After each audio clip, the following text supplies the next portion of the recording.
छूट जाए ना दामन तुम्हारा, बांके बिहारी मुझको देना सहारा, देना सहारा, कहीं छूट जाए ना दामन तुम्हारा, बांके बिहारी मुझको, बांके बिहारी मुझको देना सहारा, बांके बिहारी मुझको देना सहारा, बांके बिहारी मुझको देना सहारा, देना सहारा, कहीं छूट जाए ना दामन तुम्हारा, बांके बिहारी मुझको देना सहारा, देना सहारा, कहीं छूट जाए ना दामन तुम्हारा, बांके बिहारी मुझको, हो तेरे नाम का गान गाता रहूं मैं, तेरे नाम का गान गाता रहूं तेरे नाम का गान गाता रहूं मैं, मैं, सुबह शाम तुमको रिझाता रहूं मैं, बासम तुमको रिझाता रहूं मैं, सुबह शाम तुमको रिझाता रहूं मैं, बासम तुमको रिझाता रहूं मैं, तेरा नाम मुझको, तेरा नाम मुझको है प्राणों से प्यारा, प्राणों से प्यारा, कहीं छूट जाए ना दामन तुम्हारा, बांके बिहारी मुझको देना सहारा, देना सहारा, कहीं छूट जाए ना दामन तुम्हारा, बांके बिहारी मुझको, बांके बिहारी मुझको देना सहारा, बांके बिहारी मुझको देना सहारा, बांके बिहारी मुझको देना सहारा, देना सहारा, कहीं छूट जाए ना दामन तुम्हारा, बांके बिहारी मुझको देना सहारा, देना सहारा, कहीं छूट जाए ना दामन तुम्हारा, बांके बिहारी मुझको, देना सहारा, देना सहारा, कहीं छूट जाए ना दामन तुम्हारा, बांके बिहारी मुझको देना सहारा, देना सहारा, कहीं छूट जाए ना दामन तुम्हारा, बांके बिहारी मुझको। बोलिए बांके बिहारी लाल की। अरे जय, एक बार धीरे से बोलो। अच्छा, बोलो बजरंग बली की। वाह, ऐसे धीरे बोलना। हाँ, बोलो सियापति रामचंद्र भगवान की। बहुत बहुत धन्यवाद श्रोताओं। आज इस कार्यक्रम का प्रथम दिवस है। दिन की बेला में आप सभी लोगों ने बड़ा ही हर्षोल्लास के साथ में कलश यात्रा में भाग लिया। आइए, आज कथा के प्रथम दिवस में प्रथम बेला में थोड़ी सत्संग चर्चा हो जाए। बड़े ही सौभाग्यशाली है आप सभी भक्तजन जो कि ऐसा दिव्य अवसर आप लोगों के मध्य में आया। और हमारा भी ये सौभाग्य है कि हम भी आप लोगों के मध्य आए। जहां पे ये कार्यक्रम चल रहा है, ये भूमि आज धन्य हो गई, क्योंकि लिखा है कि जहां पर भगवत कथा होती है, जिस जगह पर कथा रहती है, तो उसके 12 वर्ष पहले ही देव ऋषि नारद जी जाकर के उस जगह का शोधन करते हैं, और तब 12 वर्ष के बाद में ऐसा अवसर आता है। हमारे आप लोगों के जन्म जन्मांतर के किए गए पाप जब नष्ट होते हैं और पुण्य उदय होते हैं, तब जाकर के हम लोगों के बीच ऐसा अवसर आता है। आप सभी धन्य हैं, सबके ऊपर भगवत कृपा है। और जैसा कि हमारे नैमिषारण्य में 88,000 ऋषि मुनियों की तपस्थली है, जहां से हम आए। नैमिषारण्य के विषय में तो आप सभी लोग सुन चुके हैं। ये पृथ्वी के बीचों बीच का केंद्र है। बाकी तो रामायण में बाबा ने लिखा है कि तीर्थवर नैमिष विख्याता, अति पुनीत साधक सिद्धिदाता। हमारे नैमिषारण्य में ही श्री सूत जी महाराज 88,000 ऋषि मुनियों को स्कंद महापुराण की कथा श्रवणपान कराए थे। और वो स्कंद पुराण की कथा, जिसको गांव भर में लगभग लोग थोड़ा संक्षेप में सुना करते हैं, जिसको कहते हो सत्यनारायण भगवान की कथा। ये स्कंद पुराण की कथा है। इस कलिकाल में, इस कलयुग में मोक्ष के 2 ही साधन हैं। एक साधन तो है गुरु, और दूसरा साधन श्रीमद् भागवत महापुराण। गुरु के विषय में गोस्वामी बाबा ने तो रामायण में लिखा है कि बिन गुरु भवनिधि तरय न कोई, और जो बिरंज शंकर सम होई। लेकिन गुरु भी थोड़ा सोच विचार के तब करना चाहिए। बाकी तो आज का माहौल चल रहा है, देखे ही हैं आप लोग। गली गली गुरु पुकारे, चेलो कंठी ले, सरगे जाओ चाहे नरके जाओ, रुपया हमका दे। याद रखिए, लोभी गुरु लालची चेला, 2 नरक मा ठेलीम ठेला। गुरु करना है अनिवार्य। मोक्ष के 2 ही साधन इस कलिकाल में। ये जो श्रीमद् भागवत महापुराण है, एक बार व्यासदेव जी महाराज कई एक पुराणों की रचना करके बैठे हैं। इतने में बाबा नारद जी आ गए। तो व्यासदेव जी ने कहा, नारद जरा मेरी बात सुनो। बोलो बाबा। कहा, हमने इतना कुछ लिख दिया है, लेकिन फिर भी मेरा दिल कह रहा है कि व्यास तुमने तो कुछ लिखा ही नहीं। माने कुछ कभी कभी ऐसा होता है ना, हम लोग कोई कितना बढ़िया काम कर डाले, उसके बाद मन में विशेष संतुष्टि नहीं होती, इतनी कमी रह गई। तो नारद जी ने कहा व्यास जी से, महाराज आपने इतनी पुराणों की रचना की है, वेद, लेकिन महाराज क्या कुछ आपने ऐसा लिखा है जो कि कलयुग में प्राणी को ज्ञान, वैराग्य और भक्ति मिल सके? व्यासदेव जी ने कहा, नहीं ऐसा तो मैंने नहीं लिखा। नारद ने कहा, बस यही आपने कमी छोड़ दी।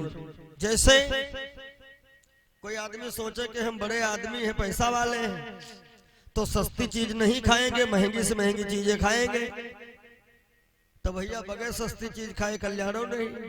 क्यों भाई, बड़े आदमी हो, महंगे से महंगी सब्जी ले आओ, महंगी से महंगी सब्जी ले आओ। अब बनाने के लिए सबसे सस्ता आता है, हमारे साधु संप्रदाय में कहते हैं राम रस। सबसे सस्ता है राम रस। अच्छा, बाबा लोग कहते हैं राम रस, और अपने गांव घर में आमतौर से बोलचाल में जानते हो उसको कहते हो नमक।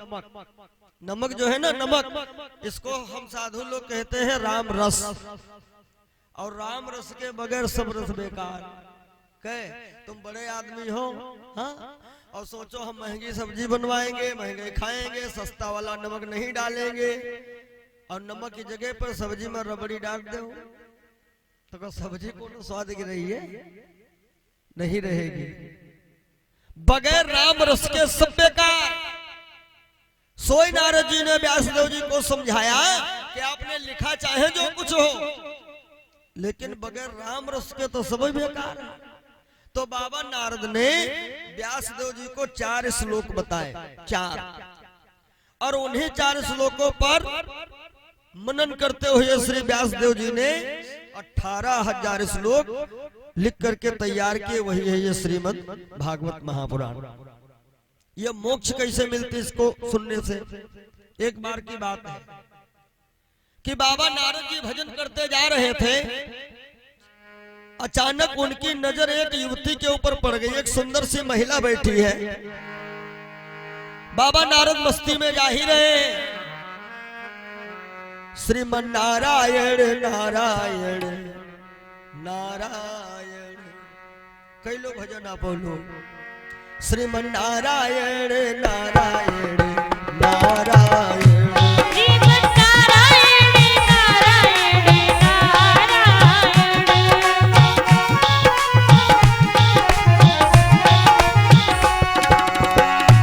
श्रीमन नारायण नारायण नारायण, श्रीमन नारायण नारायण, ओ लक्ष्मी नारायण नारायण नारायण, लक्ष्मी नारायण नारायण नारायण। श्याम जी, गुरुजी, नारायण जो नाम लेते हैं, नारायण जो नाम लेते हैं, नारायण जो नाम लेते हैं, नारायण जो नाम लेते हैं, ओ पाप होत सब पाप होत बाके छारायण, श्रीमन नारायण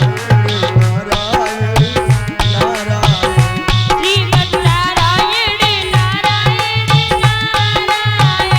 श्रीमन नारायण नारायण नारायण, श्रीमन नारायण नारायण नारायण। श्रीमन नारायण नारायण। बोलिए नारायण भगवान की जय हो।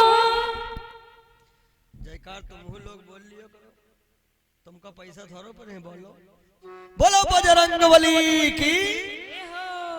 हाँ, ऐसा थोड़ा ये बोले तुम ना बोलो। सुनो, बाबा नारद जी ने जब देखा ये युवती बैठी है, बाबा एकदम करीब से निकले। ए भैया, वो युवती नारद जी को देख के जोर जोर से रोने लगी। तो नारद जी बढ़े आगे और कहते, ए देवी जी, अरे काहे रो रही हो। तब तो गौर किया, इस युवती के माने इस सुंदरी के पास में 2 बुजुर्ग पड़े।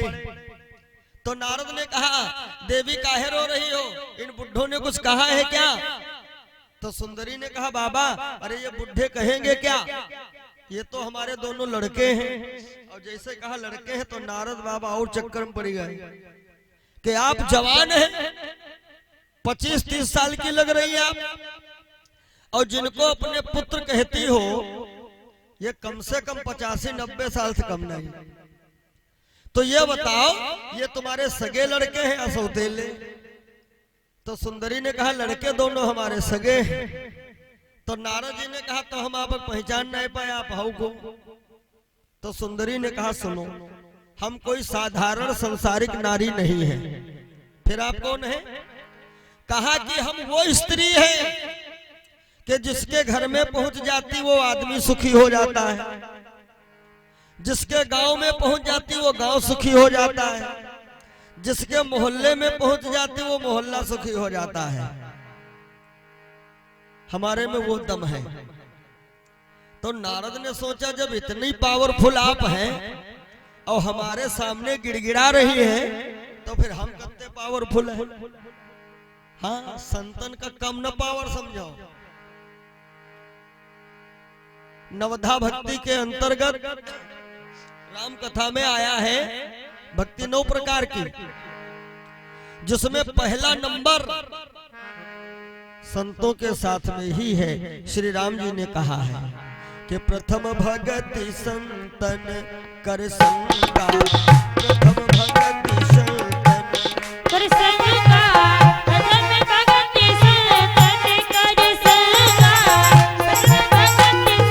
कर संगा, प्रथम भगति संतन कर संगा, प्रथम भगति संतन कर संगा, दूसरे रति मम कथा प्रसंगा, दूसरे रति मम कथा प्रसंगा, दूसरे रति मम कथा प्रसंगा। प्रथम भगत संतन कर संगा और दूसरे रति मम कथा प्रसंगा। बोले गोविंद भगवान की जय। जय हो।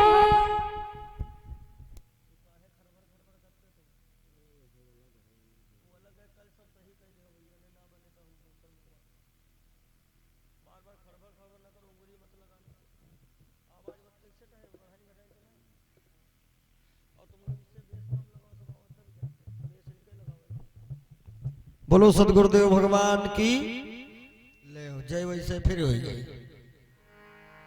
धीरे से बोलो। बोलो बजरंग बली की। जय हो। ये बात तो नारद जी ने कहा आखिर देवी आप हैं कौन? सुंदरी ने कहा हम वो हैं कि जिसके घर पहुंच जाए उसको करती हैं सुखी। नारद ने कहा हमारे समझ में नहीं आ रहा है, हम कैसे मान लें, अपना पूरा परिचय दीजिए। तो सुंदरी ने पूरा परिचय क्या दिया जानते हुए? सुंदरी का नाम क्या है? आज के समय में सबसे ज्यादा सुखी कौन है? नजर उठा के देखो, सब पूरी दुनिया दुखी है हो। धनहीन कहे धनवान सुखी, धनवान कहे सुख राजा को भारी,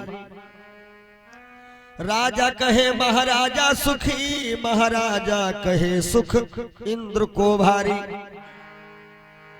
इंद्र से पूछा तुम सुखी हो? तो इंद्र कहे चतुरानन को, और ब्रह्मा जी कहे सुख विष्णु जी को भारी। लेकिन तुलसीदास विचार कहे हरि भजन बिना सब जीव दुखारी।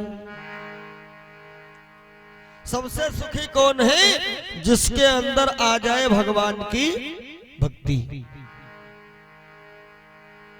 अच्छा, कुछ लोग कल्पना करते हैं भक्ति करे कोई सुख ना है, सुख है भैया बहुत ज्यादा पैसा है तब ये बात हमारे विचार से ना सही है। क्योंकि जितने ज्यादा पैसा है उतना ज्यादा आदमी दुखी है। अब तो 90% एक बीमारी चल रही है, हमने उसका नाम रखा है राजरोग। राजरोग, पैसा बहुत भरा है और जब तुम्हारे दरवाजे आवे लेके चाय पहुंचो भैया चाय, तो दूरे से हाथ जोड़े बैठे, मैं तो बगैर चीनी की लेता हूं, गरम गरम पानी। पैसा तो है और मिठाई स्वाद न जानो तो भाई सुख हमने समझो तो है नहीं। पैसा बैंक में खूब भरा है और भोजन क्या करते हैं? दाल सब्जी कुछ खाए नहीं पाओ, करेले के जूस, चौरैया की झलरा, पत्ता गोभी की सलाद, पूरी जिंदगी वह पार हो मिलता है सच्चा सुख केवल भगवान तुम्हारे चरणों में। यह बिनती है पल पल छिन छिन रहे ध्यान तुम्हारे चरणों में। विनती है पल पल छिन छिन रहे ध्यान तुम्हारे चरणों में।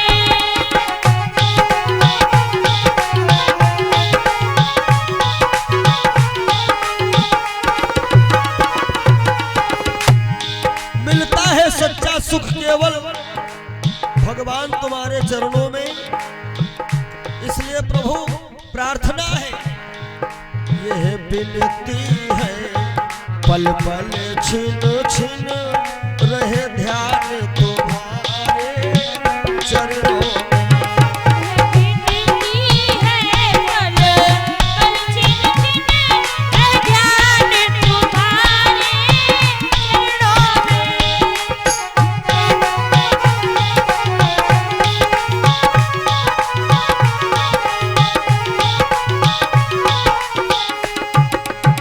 सबसे बड़ा सुख यही है कि भगवान की भक्ति तुम्हारे अंदर आ जाए। तो ये सुंदरी कह रही है, सुनो बाबा, हम कोई साधारण नारी नहीं है, हमारा नाम है भक्ति। कि मैं हूं लौकिक सुंदरी नहीं, सब मुझे भगति बतलाते हैं। ये तो बुढ़े देख रहे हो ना, अरे ये दोनों ज्ञान वैराग्य मेरे ऋषिवर बेटे कहलाते हैं। ये दोनों ज्ञान वैराग्य मेरे ऋषिवर बेटे कहलाते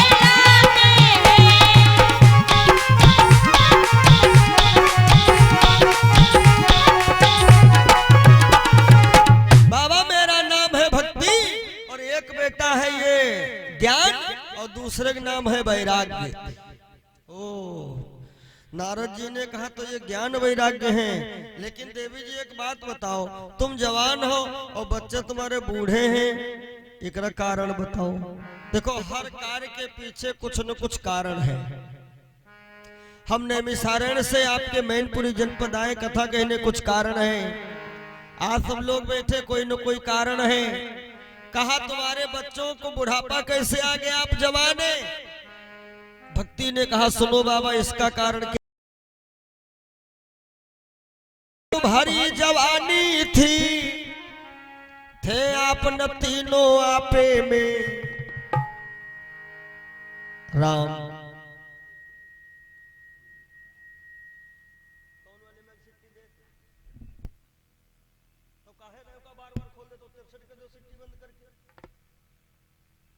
एक बार सेट कर दीजिए, बार बार उंगली न लगाओ उसमें। बोलो गोविंद भगवान की ए हो ले जय, फिर वैसे ही। अच्छा धीरे वाली जयकार लगाओ। बोलो भागवत भगवान की। वाह। कहा कि द्वापर तक भरी जवानी थी, थे आप न तीनों आपे में, लेकिन कलयुग के आते ही बेटे घिर गए बुढ़ापे में। बाबा द्वापर तक तो हम तीनों लोग जवान थे, लेकिन जब से कलयुग आ गया तो हमारे बच्चे दोनों बूढ़े हो गए। एक बात और बता दें, इस कलयुग में ज्ञान और वैराग्य ये दोनों प्रभावी हुए हैं। ज्ञान क्या है? ज्ञान जो है यह है विवादास्पद। कहते हैं कभी कभार ज्यादा ज्ञान जो है ना, ये प्राणी को अंधा बना देता है। और एक बात बता दें, आपके गांव में, आपके मोहल्ले में, आपके मोहल्ले में किसी एक आदमी को ज्यादा ज्ञान हो जाए तो दुनिया मतलब गांव वाले, मोहल्ले वाले उसको ज्ञानी नहीं कहेंगे ना। तुम्हारे पूरे गांव में किसी एक आदमी को ज्ञान हो जाए, एक आदमी को, तो गांव वाले उसको ज्ञानी नहीं कहेंगे। गांव वाले क्या कहते हैं? अरे ओके मुंह न लगा, वो पागल है। ज्यादा ज्ञान हो जाए तो मोहल्ले वाले कहेंगे ये तो सिर्री बनेगा, सिर्री। ज्यादा ज्ञान होने पर दुनिया वाले तुमको पागल घोषित कर देते हैं। और पागल का शुद्ध मतलब यही है, पागल यानी इसने हकीकत में कुछ पा लिया है और कुछ पा करके उसी में गलगल घूम रहा, वही है पागल। ज्यादा ज्ञान होने पे दुनिया वाले तुमको पागल घोषित कर देंगे। ज्ञान प्रभावित हुआ है इस कलयुग में। 4 लड़के थे, देखो कभी कभार ज्यादा ज्ञान भी अंधा बना देता आदमी को। कैसे? 4 लड़के थे ब्राह्मणों के, तो काशी चले गए गुरुकुल में पढ़ाई करने। अच्छा, पढ़ाई करके जब वापस हुए तो एक जंगल में बैठे हैं, गर्मी का समय। तो चारों आपस में कहते कि हो इतने दिन में कौन सी विद्या सीखी तुमने? तो एक ज्ञानी बोला, अरे हमने तो ऐसी विद्या सीखी है कहीं भी पुरानी से पुरानी हड्डी मिल जाए और हम अपना ज्ञान प्रयोग करें वह हड्डी जुड़ जाएंगी। तो दूसरे ने कहा तुम यदि हड्डी जोड़ दोगे तो हमने ऐसा ज्ञान अर्जित किया है उन हड्डियों पे खाल और बाल, ये हमारी गारंटी। तो तीसरा ज्ञानी बोला तुम खाल बाल गारंटी ले तो समझ लो खून और मांस की हमारी जिम्मेदारी। अब चौथा ज्ञानी चुप पे बैठा, तो 3 ज्ञानी बोले चौथे ज्ञानी से, अब यो फोन काट दो तनिक देर, तुम हो बहुत परेशान फोन पे दिखे, फोन काट दे यार मित्र। हाँ फोन रहे तो बाद में बतलाए ले, कथा के बाद खूब बतवाए। अब पूजे वाले बोलो गोविंद भगवान की हाँ की जय है, लेकिन वैसा ही है। बोलो शंकर भगवान की जय हो। सुनो, चौथा ज्ञानी कहता है हमने सीखा है परकाय प्रवेश। ये विद्या कौन सी होती है? परकाय प्रवेश विद्या है कि मरे हुए को हम जिंदा कर देते हैं। या तो विद्या बहुत बड़ा ज्ञान है भाई, मरे हुए को जिंदा करना। अब ये चारों ज्ञानी बहुत ज्ञानी, लेकिन है चारों अंधे। कैसे? एक ने कहा ऐसा करते हैं, ऐसा ना हो घर चले और विद्या झूठी कोई पड़ जाए तो ला यह जंगल में चेक कर ले। अच्छा, जंगल का मामला ढूंढने लगे, हड्डी तो मिल गई। एक ने प्रयोग किया, हड्डी ढांचा तैयार, लेकिन ये मालूम पड़ा ये कोई जानवर है 4 पैर वालों। दूसरे ने प्रयोग किया खाल बाल, तीसरे ने प्रयोग किया वही मां खून मांस दौड़ गो। अब भैया 3 ज्ञानियों के प्रयोग से एक मरा हुआ शेर बन के तैयार। जंगल मामला रहा, शेर की हड्डी मिल गई। अब देखो 3 ज्ञानियों ने प्रयोग कर दिया, मरा शेर तैयार। अब 3 ज्ञानी चौथे ज्ञानी से क्या बोले, हमने तो कर दिया, अब तुम जिंदा करो तब ज्ञानी। 3 ज्ञानी चौथे से बोले कि हमारे ज्ञान से इतना हुआ, अब यह का तुम जिंदा करो तब देखे तुम्हारा ज्ञान कैसा है। अब ये इतना चारों अंधे हैं ज्ञान से, यूं ना सोचें जब शेर जिंदा हो जाई तो का आरती करिए 4 लोग, लेकिन ज्ञान से अंधे के जिंदा कर दूंगा तो उनका के दिखाओ। और जैसे चौथे ज्ञानी ने प्रयोग किया, आय हाय शेर जिंदा हुआ, मारी दहाड़ और 4 लोगन जय भगवान गटक गवा। यो है ज्ञान कलयुग के। अब थोड़ा ध्यान दे लो, वैराग्य। वैराग्य जानते का है? वैराग्य का मतलब ये नहीं है कि घर में लड़का बच्चों से खटापट्टी भाई, लाल पेर कपड़ा पहरे नीम सारम ठाड़े, हाँ कहा सीताराम सीताराम, यू वैराग्य ना समझो भैया। वैराग्य का विषय ही दूसरा है, ये बात हर किसी के समझ नहीं आती है। वैराग्य जो है ना, 4 अड्डे हैं वैराग्य के, 4 जगह ऐसी होती हैं जहां पर वैराग्य थोड़ी देर के लिए हमारे आपके अंदर आता है। और कौन समझ पावे कौन न समझ पावे, यो भैया तुम्हारे नसीब की बात है। ये 4 जगह वैराग्य की है, कौन जरा ध्यान देना कि 4 ठोर सब नरन के कछु वैराग्य चढ़न तो। कहां कहां वैराग्य बनता है? कि गर्भवास सबके निकट कथा सुनत रति अंत। पहला वैराग्य बनता है कब? जब हम आप सब लोग अपनी माँ के पेट में उल्टा लटके होते हैं, जीवात्मा शरीर में आई, अब हम लोग चिल्लाने लगे हे परमात्मा हमको यहाँ से निकालो, बड़ा कष्ट है, उल्टा लटके हैं, 9-10 महीना हो गया। मालिक कहते हैं यहाँ से तुम जाओगे भटक जाओगे, तो हम तुम बड़े पक्के बैरागी बन गए। अरे प्रभु यहाँ से जाऊंगा बस राम राम रटे मोरी जिभिया, बस महाराज दुनिया से मतलब ही नहीं कोई। बड़ा बैरागी थे हम लोग। और जैसे पैदा भय तब आपने देखा होगा जब बच्चा जन्म लेता है तो जब रोता है ना तो सबसे पहला शब्द मुंह से निकलता है कहां कहां कहां कहां। ये कहां कहां कहेगा? मालिक ने सोचा कि अब इसने वायदा किया है भजन करूंगा, अब पैदा हो गया ला पूछ ली भूला तो नहीं। तो परमात्मा आए और पूछ रहे बेटा भजन वायदा किया हो याद है? तो हम तुम कहते कहां? भगवान बोले अरे अब है तो उल्टा लटके रहा तो कहत रहे जैबो भजन करीबो।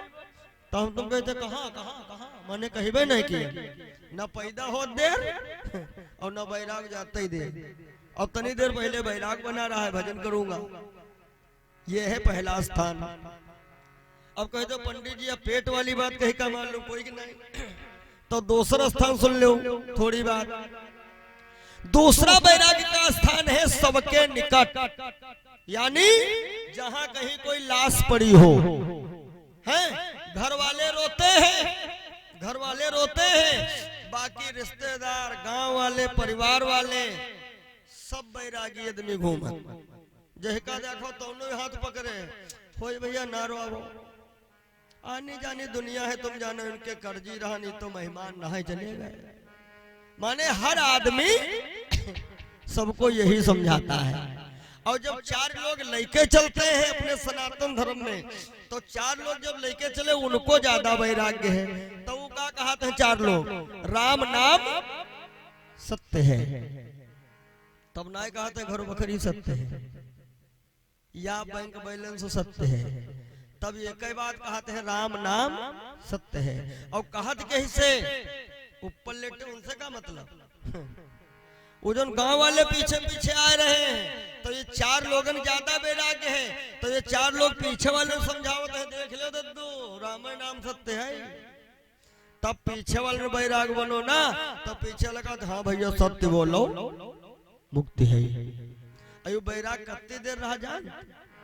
जब मरघट से अपने घर आए, अब वही है बैराग, जहां देखो तहां यही बातें होती। देखो दुनिया में कोई कोई ना हो बेचारे कत्तो बनाए कुछ नहीं लेगा, बड़ा बैरागी। अच्छा हमारे उधर का एक नियम है, जब कोई मरघट से घर आता है तो घर के अंदर प्रवेश करने के पहले दरवाजे पे बढ़िया लाल लाल मिर्चा खाए के कुल्ला कह के तब अंदर जाए। अच्छा कहीं कहीं मिर्चा नहीं काली मिर्च खाई जाती, कहीं कहीं नीम की पत्ती काटी जाती मुंह से, मतलब कड़वी चीज खा के कुल्ला करना। इसका मतलब क्या है जान? इसका मतलब ये है कि हम लोग उस मार्केट में गए थे जहां पाठ पढ़ाया गया कि राम का ही नाम सत्य है, तो कड़ू चीज खाए के कुल्ला कर दिए, यानी हम तुम कसम खाए गए आज उससे भैया हम कोई कड़ू बात नहीं कही, कसम खाओ आज उस कड़ू बात नहीं बोली कोई। लेकिन घर के अंदर गए कंगा शीशा उठाई लगी क्रीम बैराग धोए गवा, पता लागो खेत में नुकसान करने कहीं चलो लाठी निकालो अब निपटी चला, बैराग था चला गया। अब तीसरा स्थान बैरागी का कहाँ है? तीसरा स्थान बैरागी का है कथा सुनने में। लेकिन कथा सुनी जाए तो, लेकिन अब कथम तो व्यथा शुरू हो जाते। अब कथा तो सीताराम जाने कैसे कैसे चल रही है, तो हम बैराग कहाँ हो? क्षणिक बैराग बनता है रति क्रिया के अंत में। ये 4 स्थान बैराग के प्रमुख हैं। अपनी कथा में आइए, भक्ति कह रही है, भक्ति बाबा नारद जी से कि स्वामी जी कुछ कृपा करो, हमारे दोनों लड़का ज्ञान बैराग ये दोनों बूढ़े हो गए हैं, अच्छा हम रो इसलिए रही हैं कि दुनिया वाले क्या कहेंगे कि माता जवान है बच्चा बूढ़े हैं। और ये बुढ़ापा, एक बात तो सुन लो, बुढ़ापा भी कड़ुआ सच है। हाँ, कहते हैं कच्चे बड़े सुहावने और गद्दर अधिक मिठाई, वो फल ऐसे कौन है जो पाके पे करवाए। कोई फल हम है तुम है। बचपन कहने क्या लगाए का जरूर घूम रहे, जौन देखा वह गोदी ले लिए। हाँ? जवानी आहा कहने क्या, लेकिन जब यह फल पक जाता है बुढ़ापा, तब ये फल करवात बहुत है। कहते हैं बुढ़ापा पे यदि मिल रही है पेंशन तो कोई नहीं टेंशन, लेकिन भैया कहूँ कहूँ हम देखा है पेंशनों में टेंशन। हाँ, 4 लड़का का तो उनका 500 ज्यादा काहे दियो है, पेंशनों में टेंशन। अच्छा बुढ़ापा खराब का है जान, बुढ़ापे पे हमारो आप शरीर काम करे लायक रह नहीं जा, और जब शरीर काम करना यही लिए बुढ़ापा करू है। बच्चा छोटा है गोद में लिए बैठे हैं, आ गया कौआ, तो बच्चा कहा पापा यू कहा है, कहन कौआ, फिर कहा पापा का कौआ। अच्छा बच्चे ने कहा तो एक दिन कुछ बता दो, फिर कहे का, तो पापा 50 नहीं बताओ कौआ कौआ कौआ, ठीक। और वह पापा जब बूढ़े हो गए, पापा बूढ़े भाई, बेटा जवान, और बेटा के राय दोस्त, पापा केवल बेचारे कई बार पूछे भैया ये को आवा है, तो भैया का कहा, तो मैं आज चुप्पे बैठा टाई टाई ना करो, जो ना तो हमका खुदे मिले है तुमसे मतलब का। उनका एक ही बार बताओ मुश्किल है। एक भजन हमने गाया था, आपने सुना होगा कि तेरा हर श्वास है हीरा मोती, जो लुटाने के काबिल नहीं है। तेरा हर श्वास है हीरा मोती, जो लुटाने के काबिल नहीं है। तेरा हर श्वास है हीरा मोती, जो लुटाने के काबिल नहीं है।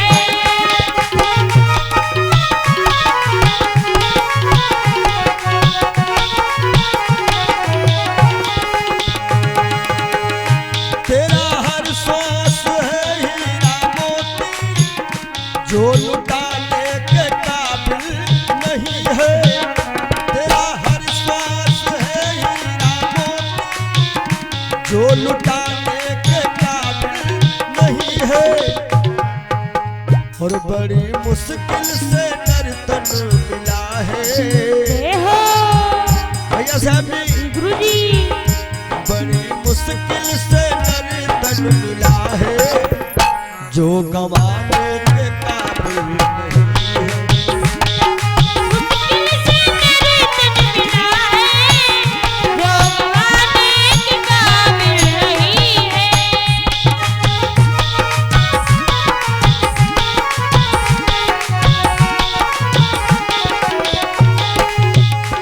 और गई जवानी, गई जवानी,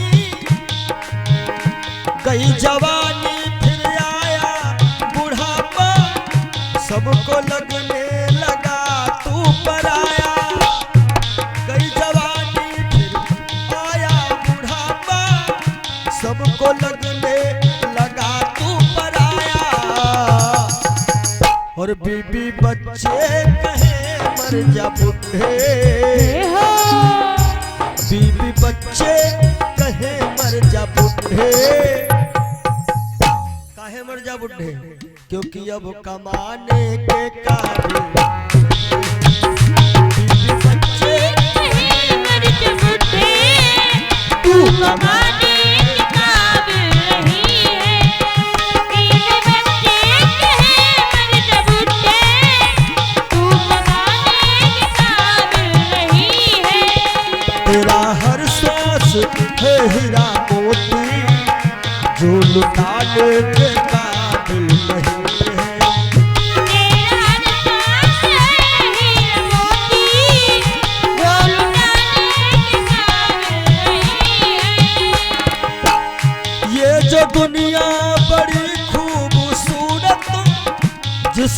रहती है तुझको जरूरत, ये जो दुनिया बड़ी खूबसूरत, जिसको रहती है तुझको जरूरत, ये तो माया की वो मूर्ति है, ये तो माया की वो मूर्ति है, जो दिल लगाने के काबिल नहीं, तेरा हर सांस है हीरा मोती, जो लगाने के काबिल नहीं है, सांस है हीरा मोती, वो लगाने के काबिल नहीं है।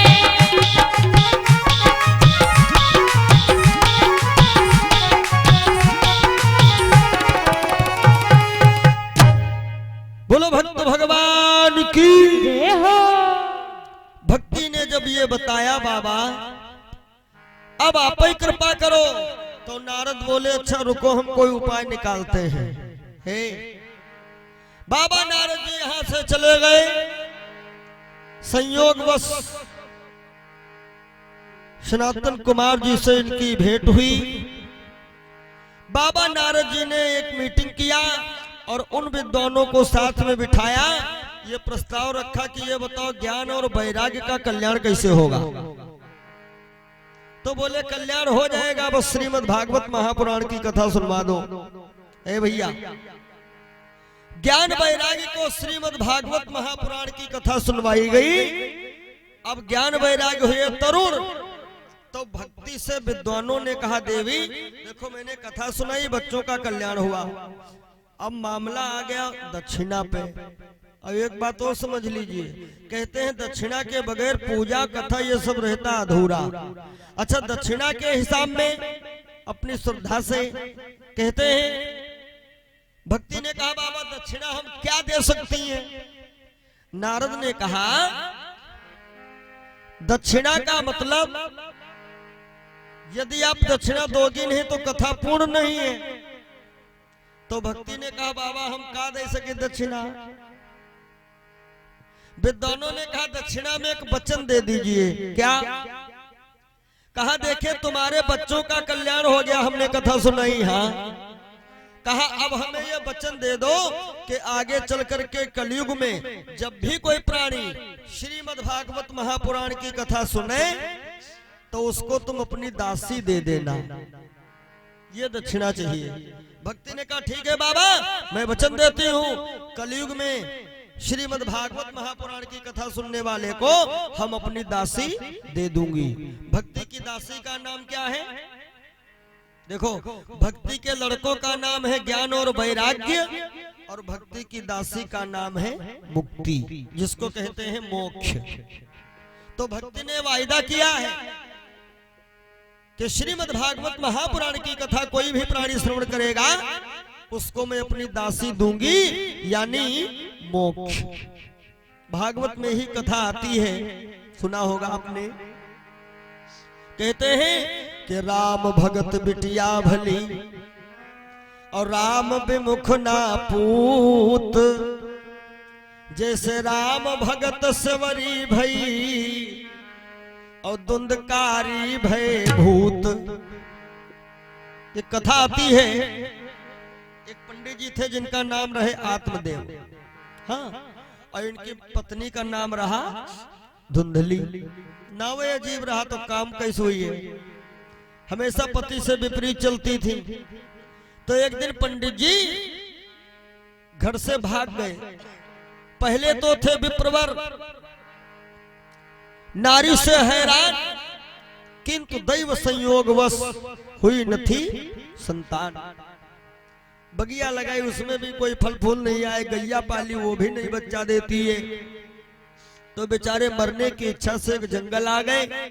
संयोगवश एक संत जी ने आकर के इनको एक फल दे दिया और कहा ये ले जाओ अपनी पत्नी को खिला देना, संतान मिलेगी।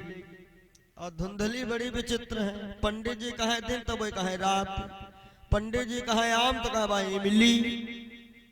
अच्छा पंडित जी रहा दिमाग की, पंडित जी जो कहे भोजन ले आओ, धुंधली सर पकड़ी बैठ जाए, हमारी सर फटो जा रहा तो उनका भोजन ही जब पंडित जी कहा है कि आज हम वहां गए रहा है, जजमान बहुत खवाइन पियन, आज खाए की इच्छा ना है, तो कहो 56 प्रकार के भोजन बनाए लावे, कहे खाइयो कैसा ना, तो कहा हमारी कसम। तब पंडित जी सोचे जब ये उल्टो ही कर तो एक उल्टी बात समझाओ। तो पंडित जी का जब खाए के हो तो कहे आज खाऊंगा तो कुछ है नहीं, दिमाग को लगाइन पंडित जी, काम चलावे कैसे चला लिया जाए, तब बनाए लावे। तो उल्टा कर कही के सीधा काम तो करवाने लगे, लेकिन कष्ट तो कष्ट है। अब जब बाबा के द्वारा ये फल मिला, ये लाए, धुंधली से बोले फल खाओ संतान होगी, तो धुंधली ने क्या किया, वो फल खिला दिया एक गैया को। ईश्वर कृपा देखो, गैया से एक पुत्र का जन्म होता है, इसके कान थे गैया जैसे, तो इस बेटे का नाम पड़ा गोकर्ण। और धुंधली की बहन का जो पुत्र हुआ उसको धुंधली ने धोखे से मंगवा लिया और पंडित जी से कह दिया ये तो मेरे बेटे ही हुआ है। उसका नामकरण हुआ तो उसका नाम पड़ा धुंधकारी। अब चक्कर ये है, धुंधकारी नाम है धुंधकारी, तो धुंध खूब करता है, छोटे छोटे बच्चों को कुआं तालाब में फेंक रहा है। अच्छा, आदमी इंसान जो है ना दुश्मन से नहीं हारता है, इंसान जब हारता तो अपनी औलाद से हारता है। तो आत्मदेव पंडित जी का किए, गोकर्ण से बोले बेटा तुम्हें देखे हमारा जीव जुड़ाए जात, यही का देखे तो खून जर जात, तो का की हो जाए, कहीं चलो भजन किया जाए। तो गोकर्ण को लेके आत्मदेव पंडित जी घर से चले गए जंगल को भजन करने, और धुंधकारी शराब भी पीने लगा, वैश्यों के वहां जाने लगा। और एक दिन सारा धन दौलत बेच बाच करके वैश्याओं को दिया, और एक दिन अपनी माँ पे डंडा लेके दौड़ा कि सारा धन बता दो नहीं तो कल तुम्हें मार डालूंगा। अब तो डंडा लेकर माँ पर वो अत्याचारी धाया है, और पूछने लगा पापिनी बता घर का धन कहाँ छिपाया है।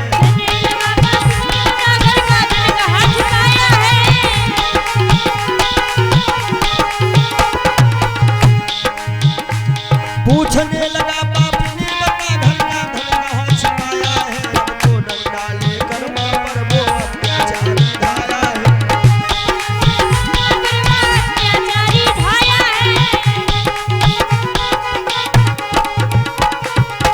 धुंधली ने कहा बेटा मारना नहीं, मैं कल बताऊंगी।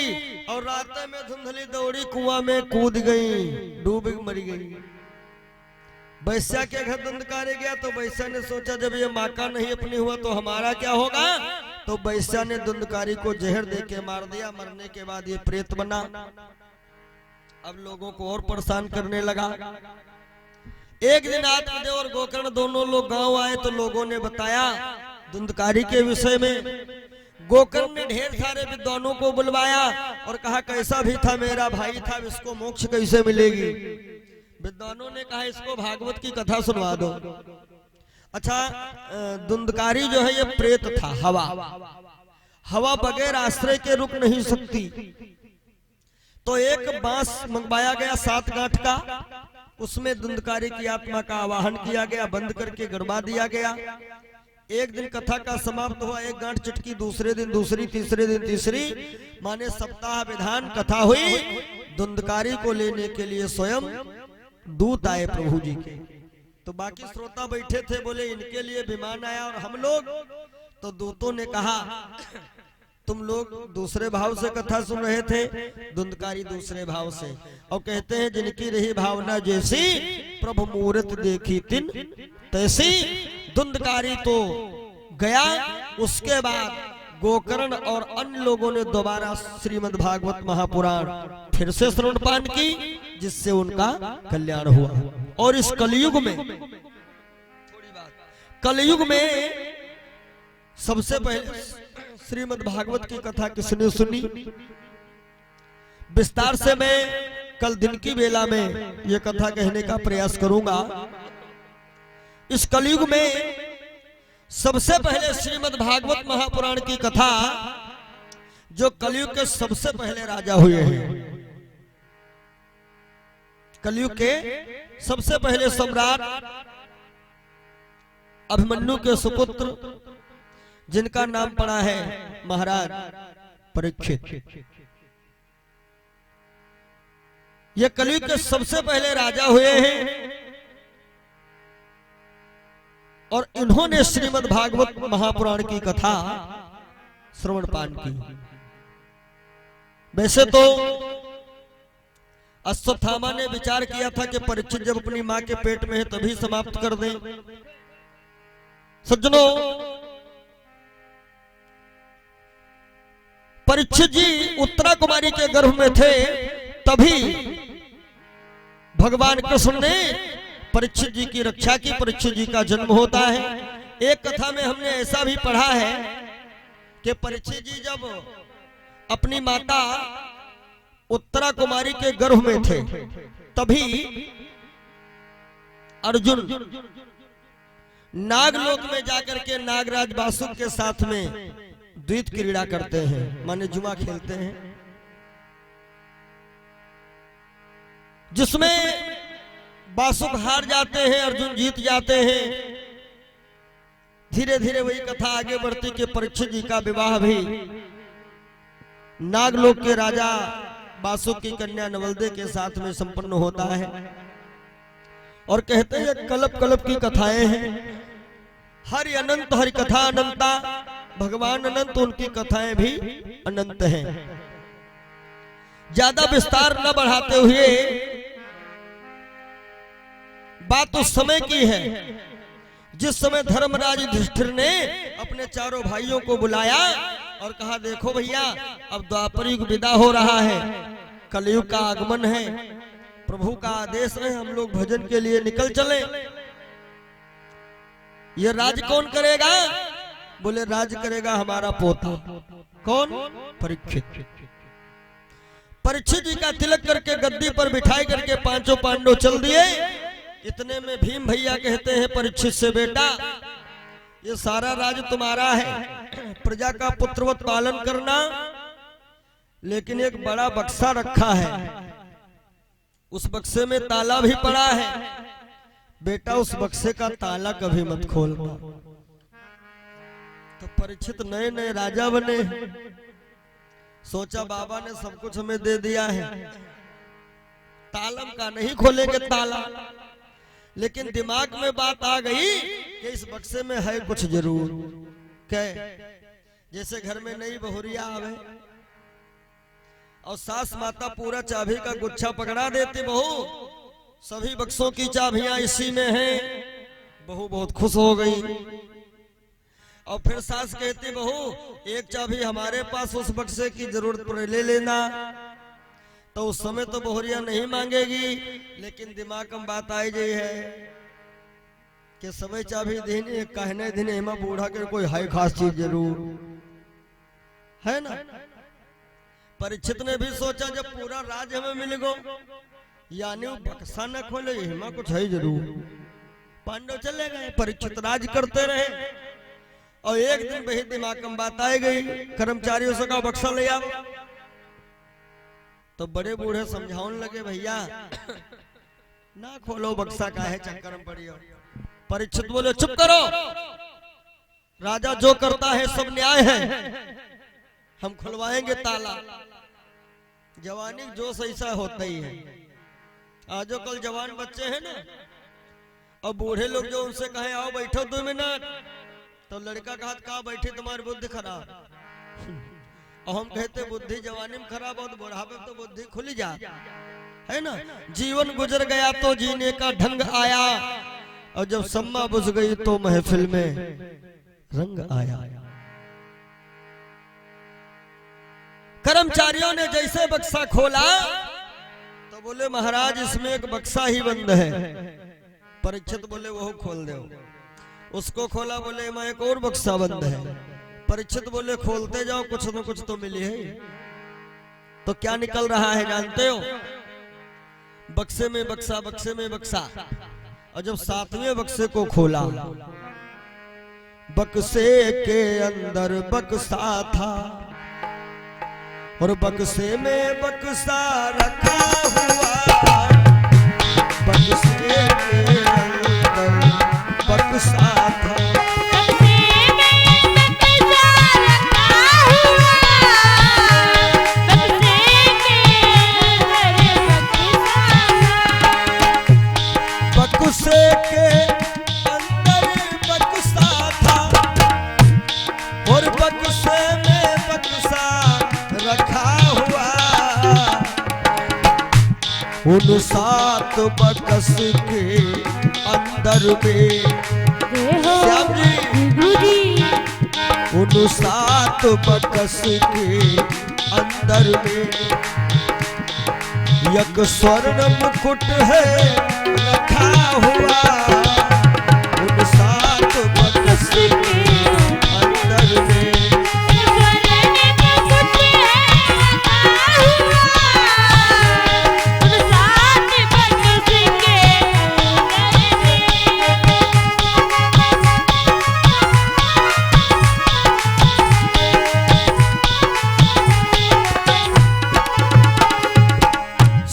बक्स के अंदर में स्वर्ण मुकुट है रखा हुआ। परीक्षित ने सोचा ये कीमती मुकुट है, और बाबा लोग डर के मारे 7 बक्सों में बंद किए थे, कोई उठा न ले जाए। और हम कोई डरपोक राजा है नहीं जो हमसे कोई छीनेगा। परीक्षित उस मुकुट को सर पे रख लिए, मानो अपनी मौत को दावत दिए हो। ये मुकुट कोई और नहीं था, ये मुकुट भैया भीम लाए थे। कब? जब पांडवों का यज्ञ पूरा करवाने के लिए मेरे कृष्ण गए हैं, हर राजाओं पे विजय मिल गई। युधिष्ठिर ने कहा यज्ञ प्रारंभ, कृष्ण ने कहा भाई एक राजा रह गया है। कौन? बोले मगध का राजा है, नाम है जरासंध। युधिष्ठिर ने कहा सेना ले जाओ। कृष्ण ने कहा सेना नहीं चाहिए, मैं जाऊंगा, अर्जुन और भीम को ले जाऊंगा। कन्हैया गए अर्जुन भीम लेके, और रूप कौन सा बनाया जान? बाबा। ये साधु रूप बड़ा विचित्र है, साधारण न जानो। और जैसे 3 महात्मा आए जरासंध की ड्योढ़ी, आहा जरासंध गदगद हो गया कि आज भगवान की सच्ची कृपा है। देखो कहे के लिए हम लोग कह दे, भगवान की कृपा से इतने मकान है, भगवान की कृपा से ये है वो। ये भगवान कृपा से नहीं, ये तुम्हारे कर्मों की कमाई है। भगवान की कृपा से क्या होता है? जब तुम्हारे घर पे कोई संत महात्मा आ जाए, समझ लो भगवान कृपा है। जब कभी कथा सुनने का अवसर मिल जाए तो समझ लो भगवान की कृपा है। और धन भगवान कृपा से ना है, आज है कल ना है, तो क्या भगवान कृपा कल नहीं है? ये तो आनी जानी कर्मों की कमाई है। भगवान कृपा क्या है?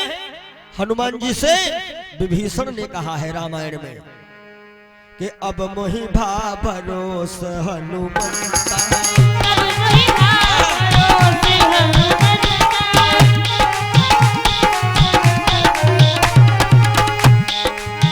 अब मोहि भा भरोस हनुमंता, अब मोहि भा भरोस हनुमंता, बिनु हरि कृपा मिले नहीं संता। बिनु हरि कृपा मिले नहीं संता, बिनु हरि कृपा मिले नहीं संता। संतन के संग लागरी तेरी अच्छी बनेगी। जरासंध ने चरण पखारे और फिर कहा स्वामी जी हमारे लायक सेवा बताओ। कन्हैया बोले हम कुछ मांगना चाहते हैं। जरासंध ने कहा मांगो। कन्हैया बोले इनकार कर दोगे? जरासंध ने कहा क्या बात कर दी बाबा तुमने? क्यों? जरासंध ने सोचा ही कपड़ा मांगे हैं और आश्रम के लिए कहा जगह मांगे, और क्या मांगेंगे? कम्बल मांगे, मांगो क्या चाहिए? कन्हैया बोले इनकार कर दोगे? अच्छा कई बार जब कहा इनकार इनकार काहे के लिए कहा? एक इतनी जोश आई जाए, और जब आदमी जोश आवत तब है होश खोई दे। जरासंध जोश में आ गया। चुप करो, मांगो। त्रैवाचक करता 3 बार जो मांगोगे सो पाओगे। ये जरासंध की ड्योढ़ी है तुम खाली हाथ न जाओगे। त्रैवाचक कर दिया। तब कन्हैया बोले हम धन दौलत ना मांग रहे हैं, हम मांग रहे हैं कुश्ती। तो बड़ा गौर से देखे जरासंध, कुश्ती वाले बाबा हम पहली बार देख रहे हैं। कन्हैया बोले गौर से न देखो, मोहे कन्हैया जिन पे तूने 18 बार हमला किया, 17 बार तेरी सेना मारी गई, तुझे छोड़ा गया, और 18वीं बार जब तू आया था युद्ध करने तब मैं गौतम पहाड़ के माध्यम से द्वारिका पहुंच गया, तूने पहाड़ में आग लगवा दिया, सोचता था मैं मर गया। जरासंध ने सोचा तब नहीं तो अब मर जाएगा। जरासंध ने कहा त्रवाचक किया है हमने, कुश्ती जरूर लड़ते, लेकिन मुमकिन अगर मगर हालांकि चौकी लग जाए मामला गड़बड़, लेकिन क्या कहा तुम साधु के रूप में हो, हम कुश्ती नहीं लड़ सकते। तो कहा अर्जुन से लड़ जाओ, इनसे नहीं लड़ेंगे, इनकी हमारी जोड़ी नहीं। कहा तो भीम से लड़ जाओ। जरासंध ने कहा हाँ लड़ जाऊंगा। तो भीम मन में सोचे लगे 5 हुए न हमें तुमका मिले ना, फांस दियो। कन्हैया बोले बुजदिल न बनो, कुश्ती लड़ो और ध्यान रखो जब हम कहें शाबाश भीम, हमें देख लियो, हम जोन करें वह तुम कियो। तो भीम कहला शाबाश तन जल्दी बोल दियो, पता लगे हम शाबाश ही चक्कर में पड़े रहे, काम हो जाए। कुश्ती शुरू हुई, जब मुक्का पड़े भीम कन्हैया को देखे, कन्हैया मुस्कुरा रहे हैं, काहे के लिए? प्रभु कहते हैं हम तुम्हारी मदद कब तक नहीं करेंगे जब तक तुम अपने में सक्षम रहोगे। यदि तुम्हारे मन में आवा कि हम कुछ हार, भगवान का तो निपट हो जाएगा। और कृपा कब करेंगे प्रभु? जब तुम्हारे अंदर ये विचार बनेगा कि अब सौंप दिया इस जीवन का सब भार तुम्हारे हाथों में। अब की जरासंध का लगा मुक्का, भीम मन ही मन बोले हाय कन्हैया। कन्हैया बोले शाबाश भीम। भीम ने मुड़ के देखा कन्हैया एक तिनका फाड़े, तो भीम भैया जरासंध को फाड़ी फेंक दिए। लेकिन जरासंध दोनों टुकड़ा आपस में जुड़ के और भीम से फिर लड़ाई लगो। भीम सोचन अब तो मौत पक्का। अच्छा ये 2 टुकड़ों में हो करके फिर जुड़ क्यों गया? ये भी बहुत लंबी कथा है। जरासंध के पिता बड़ा दुखी रहते हैं, 2 पत्नी घर में, औलाद कोई सुनाए भाई। तो एक संत कृपा भाई, इनका एक फल मिला, बड़ी रानी को दिए फल खा लो। अच्छा दोनों पत्नियों में प्रेम बहुत था, अब अकेले फल एक लोग खाएगा नहीं तैयार भाई, तो कहीं आधो आधो खाओ जाए, तो फल खाए ना आधो आधो, लड़को हो आधो आधो। तो ये दोनों मांस के लोथड़े जंगल में फिकवा दिया। वहां पर एक जरा नाम की राक्षसी निकली, सोचा मांस खाएं, जैसे लोथड़ों को हाथ में लिया ये बच्चा रोने लगा। इसका नाम पड़ा जरासंध, माने जरा राक्षसी के द्वारा जो जोड़ा गया हो। और इसको ये वरदान था कि तुम्हारे कोई 52 टुकड़े कर देगा, लेकिन मरोगे नहीं, जुड़ जाओगे। मरोगे कब? जब शरीर का दाहिना अंग बाई दिशा में पड़ा होगा, बाया दाहिनी दिशा में। कन्हैया फिर बोले शाबाश भीम, फिर तिनका फाड़े। और जब फिर तिनका फाड़े भगवान कन्हैया जब तिनका फाड़े तो भीम भैया भी जरासंध को फाड़ दिए। 2 टुकड़े करके दाया बाएं बाया दाएं छोड़ दिया। अब जरासंध मरने लगा, इसका मुकुट लेकर के भीम भैया चले। और जब भीम भैया मुकुट लेके चले तो जरासंध ने श्राप दे दिया, भीम मुकुट लिए जा रहे हो, याद रखना तुम या तुम्हारे खानदान का कोई भी व्यक्ति इस मुकुट को जब सर पे रखेगा ना, तो जौने रोज मुकुट सर पे आएगा, आगे आने वाले उसी दिन माने 8वें दिन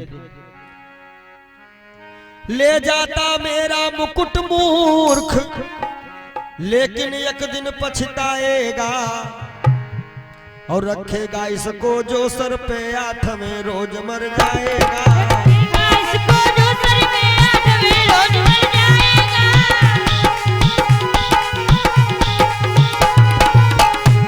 ले जाता मेरा मुकुट मूर्ख, लेकिन एक दिन पछताएगा। रखेगा इसको जो सर पे 8वें रोज मर जाएगा। इसको जो सर पे 8वें रोज मर जाएगा। इसको जो सर पे 8वें रोज मर जाएगा। आज भैया ये मुकुट भीम लाए।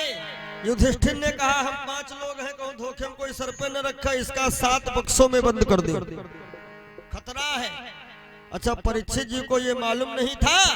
परीक्षित जी वह मुकुट सर पे रखिन, मान लो अपन दावत दे दीन का करेगा। और वही मुकुट सर पे रख करके परीक्षित शिकार करने गए थे। अचानक जंगल में रोने की आवाज आई। कौन है आज मेरी लाज बचाने आए। परीक्षित सोचे लगे इतना बढ़िया राज हमारा चल रहा, लाज कह की जाए रही। आगे बढ़े तो क्या देखा, चिल्लाती हुई एक गैया आ रही है।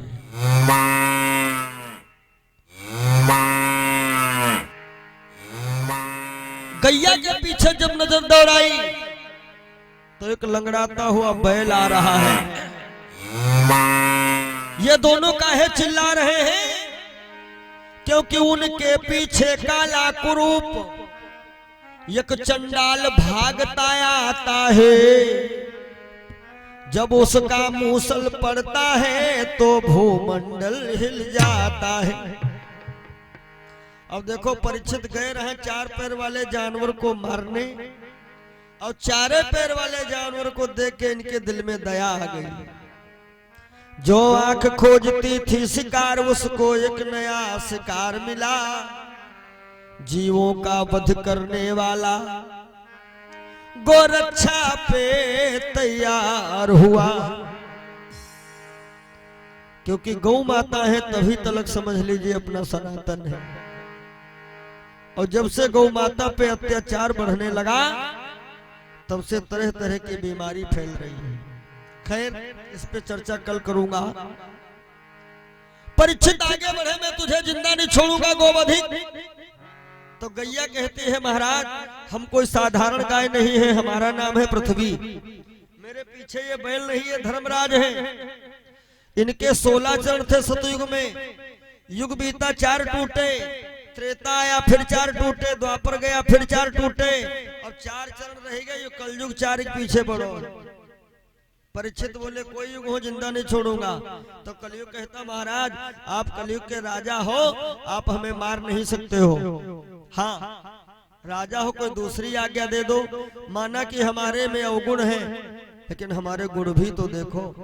और कलयुग का सबसे सुपरहिट गुण जानते कौन का है? कलयुग का सबसे बड़ा गुण यही है, गोस्वामी बाबा ने रामायण में लिखा है कि कलयुग केवल हरिगुण गाहा। अन्य युगों में यह सुविधा नहीं थी। अन्य युगों में क्या था, सतयुग में मोक्ष चाहते हो तो जन्म जन्म तक योग करो, और क्या खूब सुविधा कलयुग में योग भी करो भोग भी करो। जो फल सतयुग त्रेता द्वापर में मिलता था यज्ञ से तपस्या से, वो फल मिल रहा है कलयुग में। मात्र सच्चे मन से नाम का स्मरण करो। कोई जरूरी ना है कि 18 घंटा मंदिर में बैठो। एक भजन बहुत पहले हम गाए थे, जब दिल की कोठरिया साफ नहीं ऊपर के नहाए का होई, और जब कपट कतरनी चलते रहे तो माला फेराए का होई। काशी गए मथुरा को गए और सब तीर्थ नहाए का होई, और जब बाप खपड़ी फोड़ दियो तो फिर पिंडा भराए का होई। जिंदा महिया ले ले लाठी धमके हो है, और बाद कहा तो श्राद्ध है पापा की, श्राद्ध है खवाए कोई कल्याण नहीं होना। सुनो कलयुग में यही एक विशेषता है कि पक्के विश्वास के साथ एक बार ईश्वर पे भरोसा करके सच्चे मन से नाम का सुमिरन करो। लेकिन आजकल आदमी आदमी पे भरोसा करते हैं, भगवान अपनाए के। नाई की दुकान जाते हो दाढ़ी बनवाने, और तुमका पक्का विश्वास उन पर है, दाढ़ी में लगाई साबुन कपड़ा लपेट बांध दें कुर्सी, तुम्हें पक्का विश्वास है कि इनका छुरा दाढ़ी चली है, दाढ़ी वजह जो गले 2 राउंड मार दे फिट हो जाइए, लेकिन तुम्हें विश्वास है। अच्छा कुछ लोग कह लगे पंडित जी हम भगवान को देखा तो है ही ना है, भगवान को देखा ना है, विश्वास कैसे करी। आदमी तुम देखे हो, दिल्ली जात मुंबई जात स्टेशन पहुंचे बड़ी लंबी लाइन लगा के तब टिकट लिए और ट्रेन में बैठे हो। अच्छा जो बताओ तुम ट्रेन में तो बैठ लिए हो, का यू देखे हो कि ये ट्रेन का कौन ड्राइवर लिए जा रहा हो, बूढ़ है कि जवान है, पढ़ा है कि अनपढ़ है। ट्रेन के ड्राइवर को तो नहीं देखते हो, टिकट लेके बैठ लेते हो, तुम्हें विश्वास है कि ये ट्रेन में जो ड्राइवर है हमका कायदे से दिल्ली पहुंचाई। तो जब ट्रेन ड्राइवर नहीं देखो टिकट कटाए बैठ लिए तो ऊपर विश्वास कर लियो, तो परमात्मा के देखे के चक्कर में ज्यादा पड़े, विश्वास करके देखो देखिए परमात्मा। कलयुग केवल हरि गुण गाहा, तो परीक्षित महाराज ने कहा दो चार जगह सुनो, माता पिता गुरु का सम्मान ना होता हो वहां रहो, वैश्याओं के डेरे हो वहां रहो, झूठी गपोड़िया होती हो वहां रहो, और जहां ज्यादा सोना हो वहां रहो। ज्यादा सोना सर पे था, कलयुग महाराज सोचला ज्यादा सोना तुम्हारे सर पर है, ला हम ही बैठ गई। वही मुकुट पे कलयुग सवार हुए। परीक्षित जी को प्यास लगी, पानी पीने के चक्कर में आते हैं विभांडव ऋषि के आश्रम, कहीं कहीं इनका नाम लोमस ऋषि भी है।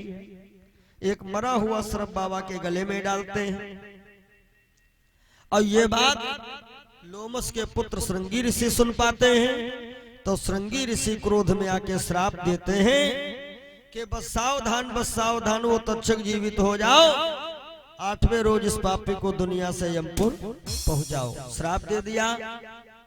परीक्षित जी को ये सूचना मिली कि तुमको सर्प डसेगा, मर जाओगे।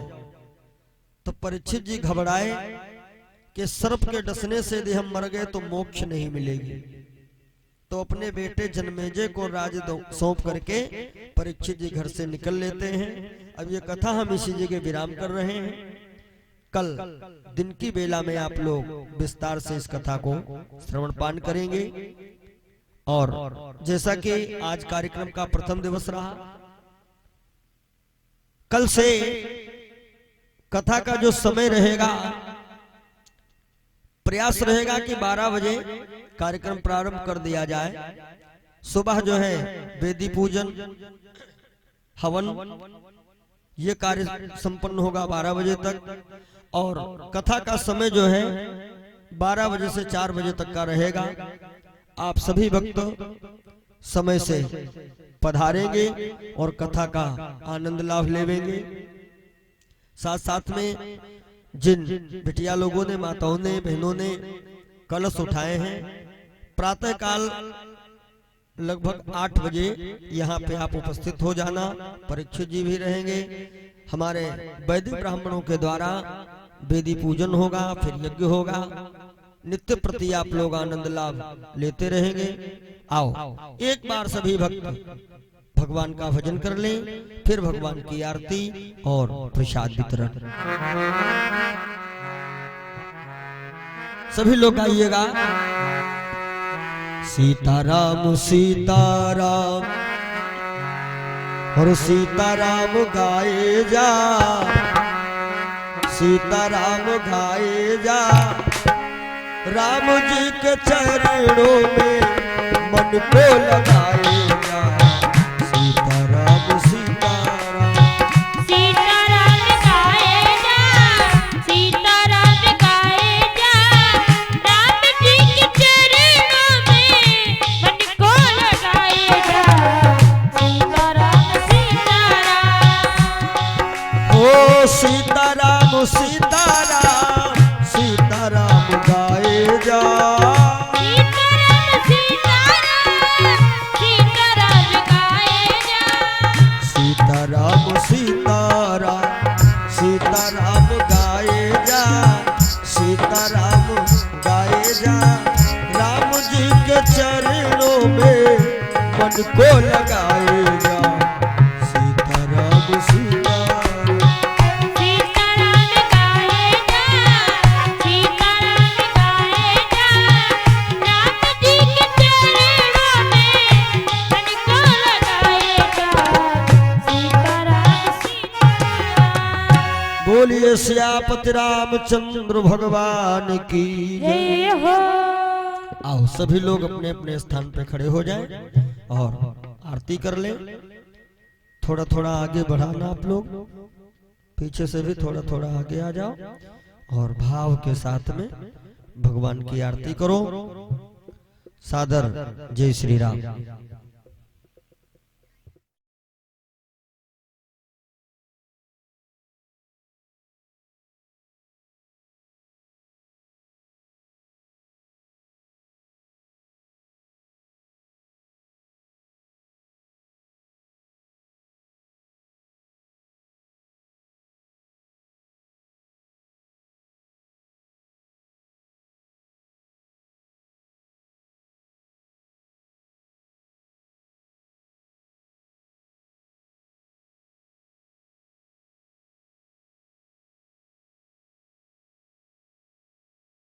मीठी मीठी तालियों के साथ में भगवान की आरती कर लें, फिर प्रसाद वितरण होगा।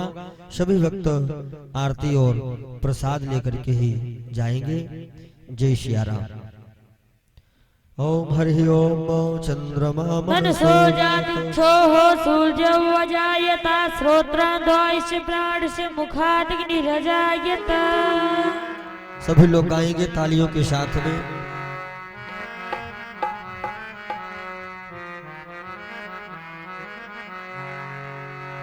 और श्री भागवत भगवान की है आरती, पापियों को पाप से है तारती। भागवत भगवान की है आरती, पापियों को पाप से है तारती।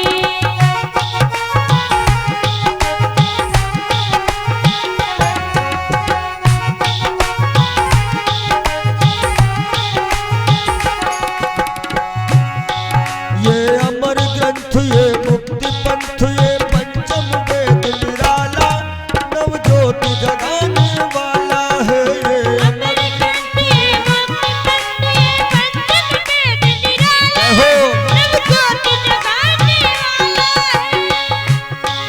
हर ध्यान यही, हर नाम यही, हर ध्यान यही, हर जग के मंगल की आरती, पापियों को पाप से है तारती। श्री भागवत भगवान की है आरती, पापियों को पाप से है तारती।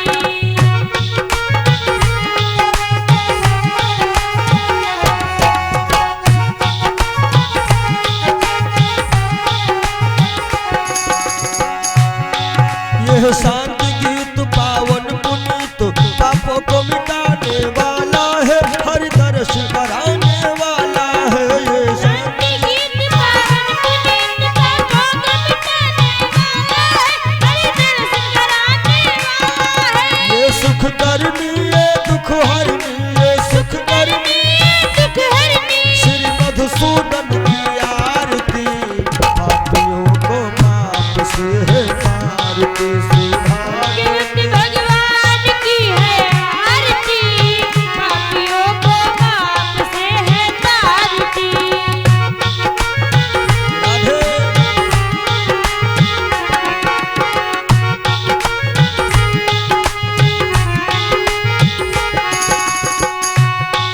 ये मधुर बोल जगपंथ खोल, सन्मार्ग दिखाने वाला, बिगड़ी को बनाने वाला। ये मधुर बोल जगबंद खोल, सन्मार्ग दिखाने वाला, बिगड़ी को बनाने वाला। है राम यही घनश्याम यही, है राम यही घनश्याम यही, है राम यही घनश्याम यही, प्रभु की महिमा की आरती, पापियों को पाप से है तारती। श्री भागवत भगवान की है आरती, पापियों को पाप से है तारती। भागवत भगवान की है आरती, पापियों को पाप से है तारती। श्री भागवत भगवान की है आरती, पापियों को पाप से है तारती। कर्पूर गौरम करुणावतारम संसार सारम भुजगेन्द्रहारम। सदा नमः हृदयारविन्दे भव भवानी सहितं नमामि। श्री भागवत भगवान की है आरती, पापियों को पाप से है तारती। श्री भागवत भगवान की है आरती, पापियों को पाप से है तारती। श्री भागवत भगवान की है आरती, पापियों को पाप से है तारती। श्री भागवत भगवान की है आरती, पापियों को पाप से है तारती। पापियों को पाप से है तारती। पापियों को पाप से है तारती। बोलिए श्री भागवत भगवान की जय। जय हो, अपने अपने माता पिता की जय जय, हो, अपने अपने गुरुदेव भगवान की जय जय। हो। सत्य सत्य सनातन धर्म की। जय हो। और दोनों उठाओ हाथ, बोलो भारत माता की। जय हो। बहुत बहुत धन्यवाद। अब हाथ जोड़ करके पहले पुष्पांजलि।